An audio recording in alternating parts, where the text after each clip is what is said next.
Hello friends, daily dictation के लिए channel को सब्सक्राइब कर लें और डिक्टेशन पसंद आए तो उसे लाइक करें और अपने दोस्तों में शेयर करें। यह डिक्टेशन 5 सेकंड बाद शुरू होगी।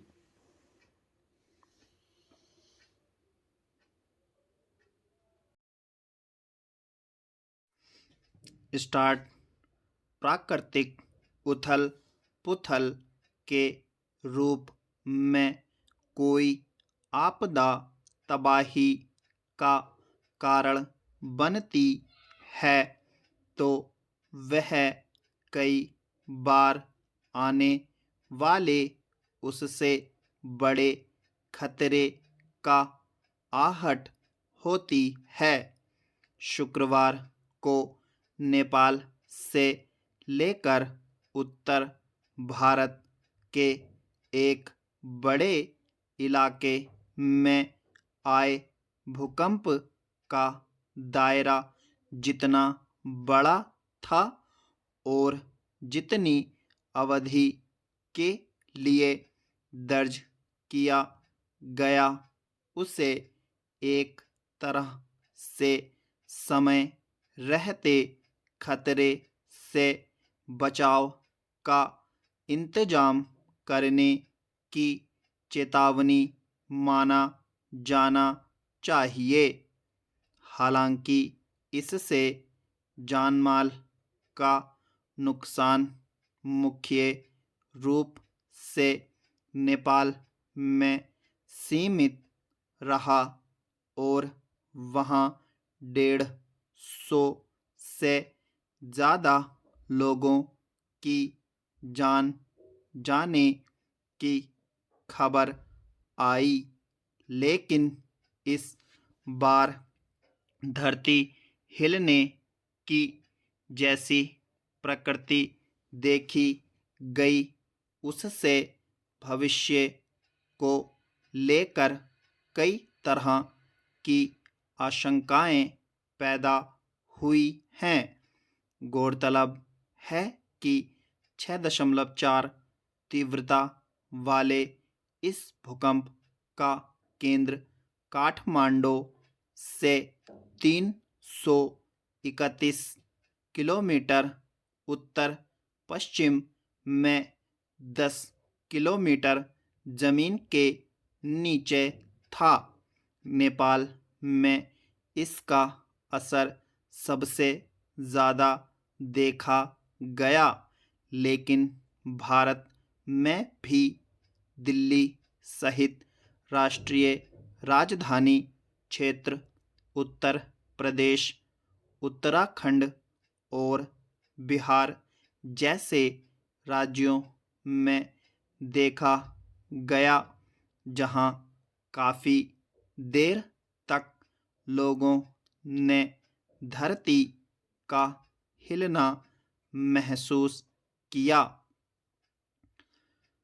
पिछले कुछ समय से दुनिया के अलग अलग हिस्सों में जिस तरह लगातार भूकंप से तबाही के मामले सामने आ रहे हैं, उससे यह आशंका उभरती है कि कहीं धरती के भीतर कोई व्यापक उथल पुथल तो नहीं हो रही है।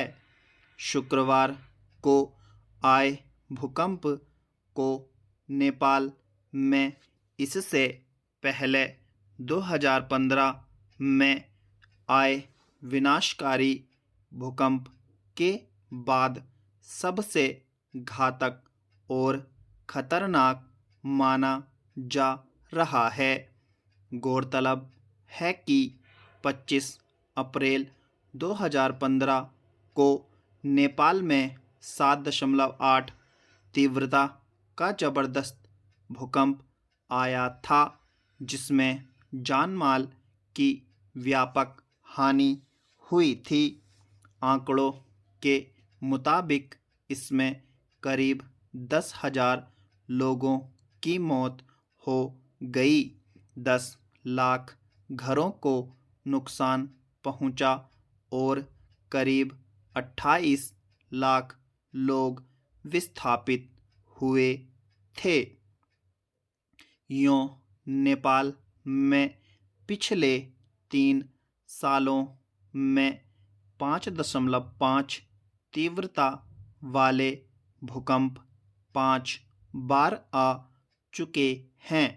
भारत के भी कई राज्यों में पिछले कुछ समय से जिस तरह कम या ज़्यादा तीव्रता वाले भूकंप आ रहे हैं, उसे एक तरह से बचाव के इंतजामों को लेकर सचेत रहने की चेतावनी माना जाना चाहिए। विडंबना यह है कि भूकंप एक ऐसी आपदा है जिसके आने के वक्त के बारे में कोई पक्की और तात्कालिक सूचना हासिल करने या अनुमान लगा पाने की कोई तकनीक विकसित नहीं हो सकी है।